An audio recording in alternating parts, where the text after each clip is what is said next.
guys, so today's a big day. In a couple hours I will be headed in for surgery, so stay tuned. See you guys in the morning.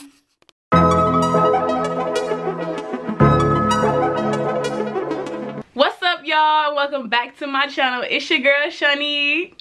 I know it's been a minute, okay, maybe like approximately 2 years, but your girl is back and better. So what's good? What's popping? How you doing? What's up? I missed y'all. I'm so glad to be back. But thanks for tuning into my video today. We're going to talk about how I went from this to this. Before we get into the video, I want you guys to make sure that you hit that subscribe button down below. Subscribe to my channel. Hit that bell ding ding to make sure you guys get notifications on when I drop the next video, okay? And, you know, hit that thumbs up button. You know, if you liked the video, if you loved it, like my shit, okay? Anyways, let's jump right into the video. So, about 2 years ago, I was diagnosed with a chronic illness known as Cushing Syndrome. And what that is basically I had a tumor on my right adrenal gland, which sits on top of my kidney. And that tumor was making my body produce too much cortisol. Cortisol, the stress hormone. And what that was doing was just basically my entire body was shutting down. Piece by piece. Every system on that list your girl had. Like, this was probably the worst, one of the worst things that has ever happened to me. I wouldn't wish this on my worst enemy, y'all. Like, your girl really thought I was gonna die. I thought I was about to die, okay? So, junior year of college, I done went back to school all fit and trim. You know, the year before, a dude had kind of hurt my feelings, so I made my goal that summer is to be a bad bitch. Okay? So I get back to school, and your girl looking good. Like, I was looking good. And all of a sudden, I wasn't. I was literally, my body, I was gaining weight uncontrollably. My skin was breaking out horribly. My hair was falling out in my head. But like my eyebrows were growing. Like hair everywhere else was growing. But the hair on my head was falling out. And it's crazy because the hair was falling out of my head. But I still had baby hairs. Like my baby hairs was like fleeky. But I was like going bald. It's weird. But anyways, like, my joints were getting really weak. It had gotten to the point, y'all, where I couldn't even stand up. I would be in the kitchen, like, sitting down, cutting up whatever I was eating. Like, couldn't walk to class no more. Like, it was just really, really hard. And what was, I think, the worst part or the hardest part about it was that me and my mom weren't really on the same page throughout that entire process. Like, my mom was super Christian, you know. Well, we love God, so but my mom was super Christian, and you know, pray about it, pray about it, pray about it. And I would call her from school like, Mom, I don't feel good. Mom, like, because every day I would get a new symptom, and I would write it down in my journal, but it's like, I need to talk to my mama. So I would call her, and then it got to the point where she was like, stop calling me if you're gonna keep complaining. You know, death and life is in the power of the tongue, and if you just gonna keep complaining, like, you're not gonna get healed. And me being like so, like, such a baby in my faith and not really understanding, like, I just felt like the connect wasn't there. I'm like, Mom, like, I understand, like, I have to speak healing over my body, and I have to, you know, rebuke these demons and, like, push them out of me. But I'm like, this is the physical. Mommy, I don't feel good. So it got to the point where I had even stopped speaking to my mom. And, this is like, I don't want to cry, y'all, but just thinking about this whole process. And like, y'all love my mom so much. And I miss her, like, but that's a whole other video, y'all. That's a whole other video. Anyways, so me and my mom had even stopped speaking, and I literally made my own doctor's appointment, flew all the way from DC, Howard University, hey, back to St. Louis where I'm from, and stayed with my grandma. Like, I was just like, I'm done with this. I can't do this no more. My mommy's not understanding. Like, nobody gets how I feel, so I'm gonna have to do this by myself. I made an appointment with the surgeon, and I went. I called my mom on the phone because like she was just not believing that I needed to have surgery, that I needed to take any type of medication. And I totally understood that. Like my mom had cancer 3 times. So she didn't want me to have to go through chemo or anything, any alternative method. But I was just like, yo, mommy, like, I feel like, I was just like, yo, mommy, I gotta do this. So, you know, it's crazy because while I was with my grandma, my mom had sent me a text. I remember she sent me a text and was like, whatever you decide, I support. And I was so mad. I was so petty. And I was just like, I didn't even text her back at first. And I was like, okay. Like, also like just some lame shit. So y'all, like, love your moms, cherish your moms. But back to what I was talking about. I'm back to, you know, see, I'll be rambling, get on track. Anyway, so I made surgery. Go check out that surgery vlog. Like, check out all those past vlogs so you guys can get a little bit more information on what exactly I was going through during that whole process. That surgery vlog is low-key kind of lit. It's kind of hilarious. My mom was holding the camera, so it's a little shaky, but my sisters are in there. Like, y'all just could see like how lit I was to be there and to get that surgery. Basically, because throughout this whole journey, I was just so positive. People were just messaging me at school and stuff like, yo, Shawnee, you're such an inspiration. Shawnee, like, you're so cool. Like, how are you so positive? I didn't even know you were sick. And I'm like, honestly, it wasn't nothing but God. Like, I knew the power of God, and I knew how great, I know how great God is. And I couldn't let how I was feeling affect my day-to-day. So people really didn't see me a lot because the whole disease changes you.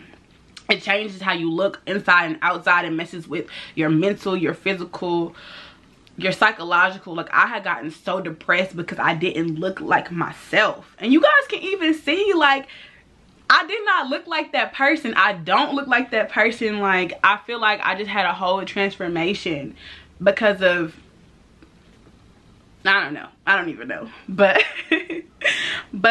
so yeah, throughout that whole process, I was just so happy, so excited to get that thing, get that tumor out of me so I could go back to kicking it. I was like, you see in the video too, I'm like, yo, like, I'm ready to be back in action. Your girl is back. Because literally after that surgery, y'all, because in my other videos you could see that I was having like some vision issues when I was talking about it. Once I had that surgery, I literally, my eyes were crystal clear. Well, as clear as they can be, because your girl, I got glasses. Like, I've been wearing glasses since the 3rd grade, but my eyes were really clear. Like, I was so happy. Like, that was one of the first things that I noticed. Ooh. But anyways, after surgery was probably the hardest part of the entire process. I keep saying everything is the hardest part, but y'all, that shit was hard. It was hard going through that.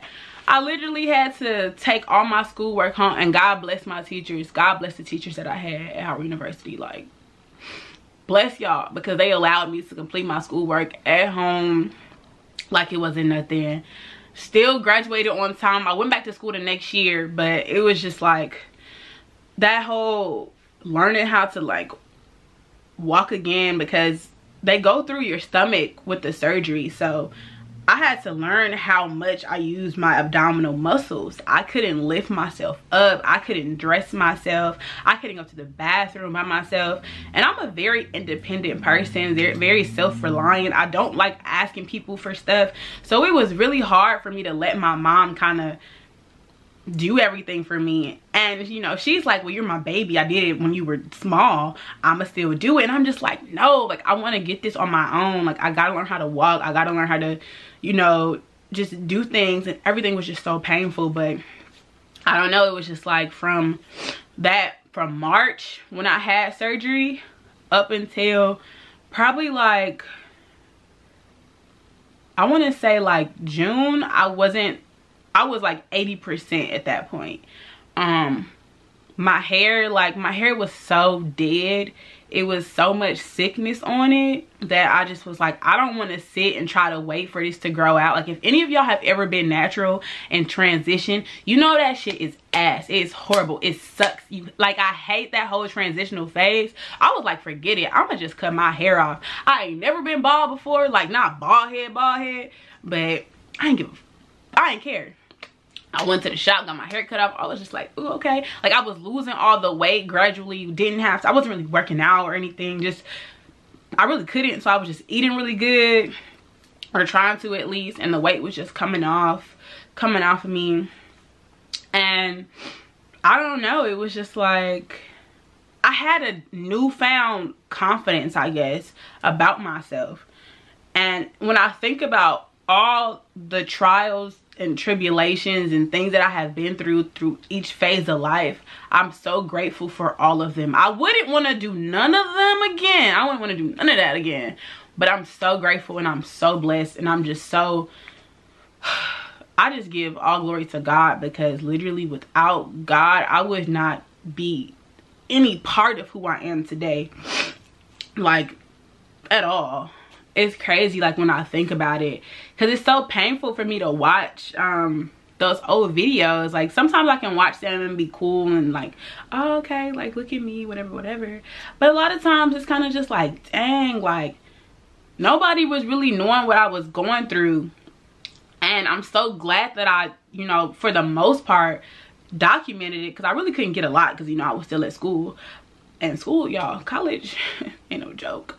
But I'm just so glad that I could do those videos, because I remember when I first got diagnosed, I'm trying to search to see like, well, what do people look like? What happens to them? Do they survive? Does it come back? Like, let me see a transformation. And there was literally no information at all. I maybe found like 1 or 2 YouTube videos.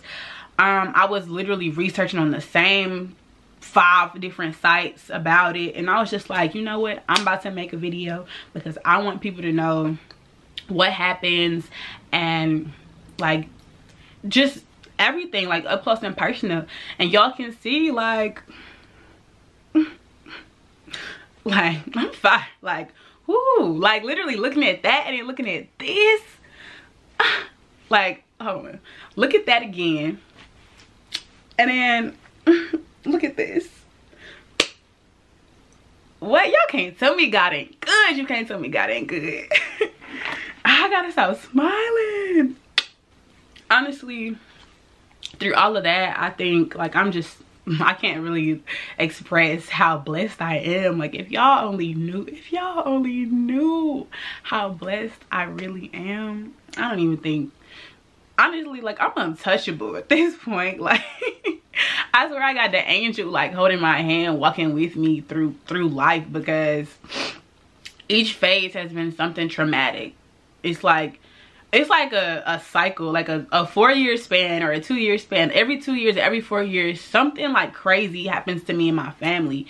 And it's just amazing that we're still here. We're all still here. We're all still alive and well, and just doing the best that we can. Literally, after experiencing Cushing's, one of the worst illnesses ever, I don't know, it's like, it's crazy, because Cushing's, like, it can come back. It's not like a quick fix, oh, I had surgery, now I'm healed, like a Heavenly Father, in Jesus' name I'm healed. But it's one of those things, like, it's long-term follow-up. So I'm constantly at the doctor. It has affected my immune system for sure. Like my immune system is so weak. So I hate airplanes. I hate people eating off of each other. I hate like food that's out, because if I touch it or if somebody's sick and like breathes on me, like I literally get sick in an instant. And I was like, that sucks that I'm always sick. But I'll take a cold or a few coughs over not being able to walk, over, you know, my knees buckling every time I try to take a step. I'm cool with that. But besides that, like, I've learned so much. Like since my hair fell out, I started making wigs, and think I'm pretty good, you know, for the most part. But I learned how to be more versatile with my hair. I had a short cut. I dyed it blonde, I dyed it red, I dyed it brown. Like, I became so comfortable with exploring myself and trying different things and trying to figure out like what I love best and like what I like to do and like what really inspires me.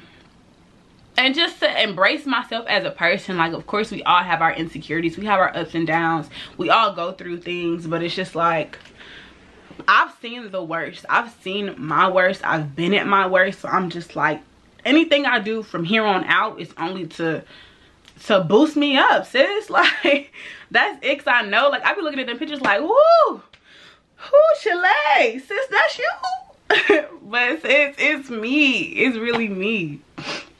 But I mean, honestly, I'm just so thankful. I'm so blessed. I just really love God.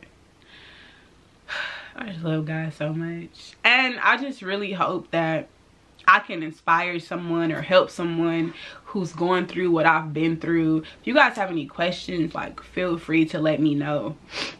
You know, if you want to know more about it, if you want to, you know, chit chat, if you're going through the same thing, like, I'm a ear, like, this is what this platform is for. I'm here to listen. I'm here to help. I'm here to inspire, encourage. And it's crazy because I experienced such a traumatic thing, and it really caused me to do a lot of self-reflection. And I started on this selfish journey, I guess, because I was realizing that I was happy, but I was not happy with myself. I was always doing things for other people. I was always going places for people. I was always, you know, holding everybody down. And then I was just like, no, like, I need to be selfish with myself. I'm not about to keep letting people put me in a place where I'm not my happiest or not feeling my best, or, you know, allowing guys to have their way with me, or people take advantage of me. Like, cut it, sis, cut it. It's not happening. It's not happening. So if you're trying to live like me, hella selfishly, like, let's get it, because life is too short to be out here thinking about this, that, and the third. Like, you come first. Well, God comes first, then you, sis. Like, because if ain't nobody got you, you got you. But I just want to thank y'all for tuning into my video. Like I said, if you have any questions, let me know. Drop some comments in that drop some comments in that comment box. And follow your girl, because you know I be posting on IG. I still be on Snap. I still be on Snap too. So if y'all want to snap your girl, follow that girl on Snap. You know, I be on the book. I be on Facebook, you know. But, you know, you ain't trying to, if y'all trying to see the girl on the book, the book be clowning. But yeah, follow your girl on Instagram, Twitter, Facebook, Snapchat. I guess that's all I'm on for real. But thank you guys so much for tuning in. Stay tuned for some more content for the vloggy vlogs. You know, your girl is gonna be participating in Vlogmas for the first time. So yeah, stay tuned. Follow me on all of my social media listed below. Hit that subscribe button, hit that like button, and I'll see you guys in the next video. Peace.